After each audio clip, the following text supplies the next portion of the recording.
नमस्कार, मैं तान्या। आप देख रहे हैं VN news Bihar. VN news Bihar में आपका स्वागत है। अब खबरें विस्तार से। हम लोग होटल एंड मैरिज हॉल संघ के शिष्टमंडल की ओर से जिलाधिकारी और आरक्षी अधीक्षक से मुलाकात हुई और उत्पाद अधीक्षक से भी मुलाकात हुई। अभी जो एक होटल मयूर पैलेस को सील किया गया है, हम लोग इस संदर्भ में जो है एसपी साहब से भी आज मुलाकात हुई और अपनी बातों को सभी पदाधिकारियों को रखने का काम किया। हम लोग एक तरफ सरकार कहती है कि स्वरोजगार कीजिए, एक होटल से जो है सैकड़ों लोगों को रोजगार मिलता है विभिन्न माध्यमों से, और हम लोग का पूरे शहर में जो 80 होटल हमारे संघ में है, तो सरकार कहती है कि रोजगार कीजिए, रोजगार दीजिए, स्वरोजगार कीजिए। और दूसरी तरफ जो है अब कोई आदमी होटल में बुकिंग करता है और वो शराब का सेवन बंद कमरे में वो लगेज लेके जाता है और उस बंद कमरे में अगर शराब का सेवन करता है तो इसमें होटल मालिक कहाँ से दोषी है? और हमारे पास न कोई यंत्र है जांचने का, न कोई तंत्र है।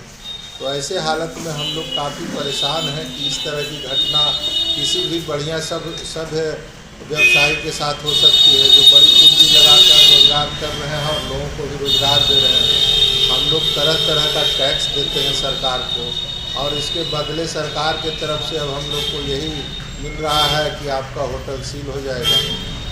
तो हम लोग शराब पीने वाले के पक्ष में नहीं हैं। हमने एसपी साहब, डीएम साहब से कहा कि आप रोज़ आके फंक्शन के दौरान जो है जांच कीजिए और जो शराब पिए हुए उसको पकड़ के ले जाइए, लेकिन आप होटल को सील करते हैं। अभी लगन का समय खड़मास ख़त्म हुआ है, लगातार जिनकी शादी बुक है उनके साथ एक गंभीर समस्या उत्पन्न हो गई है और मई तक लोगों का जो बुकिंग है, लोगों के कार्ड बट चुके हैं जो होटल सील हुआ है। तो 7-7 दिन लगातार जो है होटल की बुकिंग रहती है। अगर पहले दिन होटल को सील कर देगी, पीने वाला कोई, पिलाने वाला कोई, न तो होटल मालिक भंडारण करता है न वितरण करता है, फिर होटल मालिक को होटल बंद करने का ये तो अराजकता की स्थिति पैदा हो जाएगी। जिसका कल हो के बुकिंग है, जिसका परसों बुकिंग है, उसकी क्या गलती है? तो ये हम लोग तो डर और भय का माहौल सरकार ने पैदा कर दिया है और इसी बात को हम लोग रखने गए थे कि इस तरह की घटना अगर आगे भी होती है, हो सकती है, तो इसमें होटल मालिक कहाँ से दोषी है? हम लोग एक बड़ा पूंजी लगाकर बड़ा रोजगार करते हैं और मीडिया में चलता है कि होटल मालिक फरार है, होटल मालिक पर भी केस होता है, जबकि मयूर होटल के मालिक 15 दिन से बाहर हैं, जो सीसीटीवी में भी देख सकते हैं होटल में, और उनके बारे में तो इस तरह से इतना बड़ा पूंजी लगा के आदमी अपना चरित्र हनन और प्रतिष्ठा हनन का काम हो रहा है। तो कानून तो लोगों की सहूलियत के लिए होता है, लोगों को नुकसान पहुंचाने के लिए न्याय भी कहता है कि 100 दोषी छूट जाए, लेकिन एक निर्दोष को सज़ा नहीं होनी चाहिए। तो हम लोग कहाँ से दोषी हैं? और इस संबंध में हम लोग मुख्यमंत्री से भी मिलेंगे, ज़रूरत पड़ेगी तो इस नियम को बदलने का अनुरोध करेंगे। और हम लोगों ने सरकार प्रशासन से कहा है कि इसका रास्ता निकाला जाए और इस संबंध में जो पुलिस पदाधिकारी हैं, एक्साइज के पदाधिकारी हैं, हम लोगों ने यहाँ भी कहा, यहाँ तक कहा एक्साइज पदाधिकारी को हम लोग खबर करेंगे, वो एक मशीन लेके गेट पर हम लोग कुर्सी टेबल दे देंगे और बाज़ाब्ते सबको चेक करें, जो दारू पीता है उसको पकड़ के ले जाए। हम लोग तो सरकार को मदद करना चाहते हैं, लेकिन उल्टे सरकार हम लोग को परेशान कर रही है। और होटल सील होने से गंभीर अराजकता की स्थिति, सामाजिक ढांचा बिगड़ जाएगा। जिसकी शादी है उसकी क्या गलती है? तो हम लोग व्यवहारिक पहलू को भी जो है सरकार के संज्ञान में दिए हैं और उम्मीद करते हैं कि इसका कोई हल निकलेगा।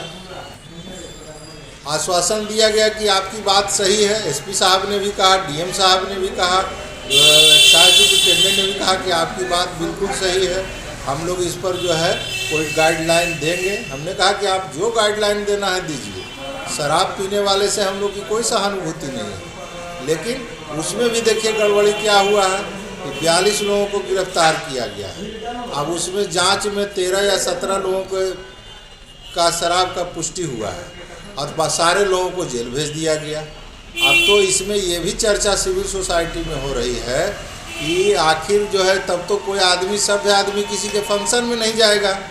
अगर कोई दारू पिए हुए पकड़ा गया, पुलिस उसी समय आ गई, तब तो सभी शरीफ लोग भी उसके साथ उसके जद में आएंगे। तो ये कैसा कानून है? और अगर यह कानून है तो इसको बदलने की ज़रूरत है।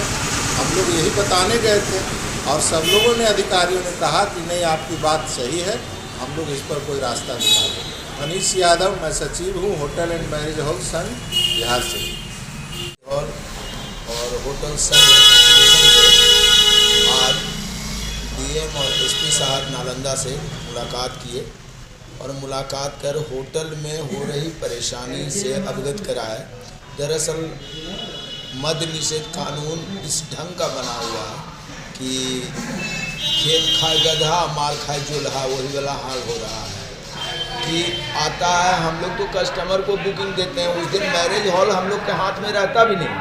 उस दिन जो टोटल पार्टी के हाथ में मैरिज हॉल रहता है और मैरिज हॉल बंद कमरे में बैठकर शराब पीता है पार्टी लोग, तो उसमें मैरिज हॉल के मालिक का या कर्मचारी का कहाँ दिक्कत है?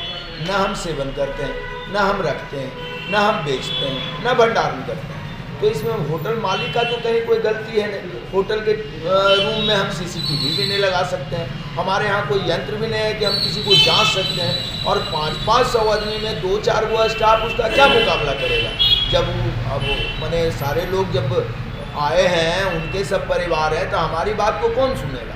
कोई नहीं सुनेगा। तो हम लोगों ने यही बात एसपी साहब को भी कहा और उत्पाद विभाग में भी हम लोग यही बात कहा कि हम लोग को कोई गाइडलाइन दिया जाए कि आप ऐसे करा लीजिए तो आपको कोई दिक्कत नहीं होगा। जो आप कहिए हम लिखवा लेने के लिए पार्टी से तैयार हैं। जो पार्टी लिख कर नहीं देने के लिए तैयार रहेगा उसको हम बुकिंग ही नहीं देंगे।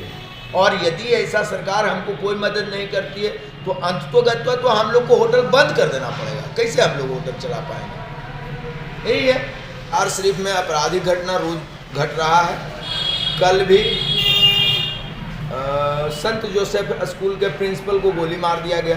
ऐसे में हम लोग को भी काफ़ी भय होता है, इसलिए कि हम लोग के यहाँ जब बुकिंग रहता है 12 बजे 1 बजे रात को भी हम लोग को घर आना पड़ता है। ऐसे में सरकार से हमारा निवेदन होगा, प्रशासन से मेरा निवेदन होगा कि सभी होटल वाले को जो चाहते हैं उनको आर्म्स का लाइसेंस दिया जाए ताकि उनको भी अपना सेफ्टी हो सके। साकेत कुमार पांडे।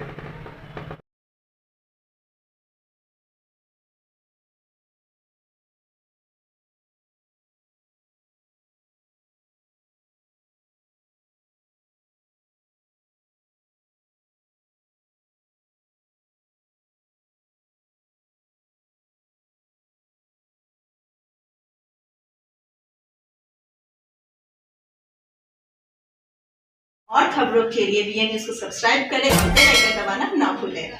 विज्ञापन के लिए संपर्क करें। हमारा पहला मोबाइल नंबर है 9304380855 और हमारा दूसरा मोबाइल नंबर है 9693403029। देखते रहे वीएन न्यूज और इजाजत दे मुझे। धन्यवाद।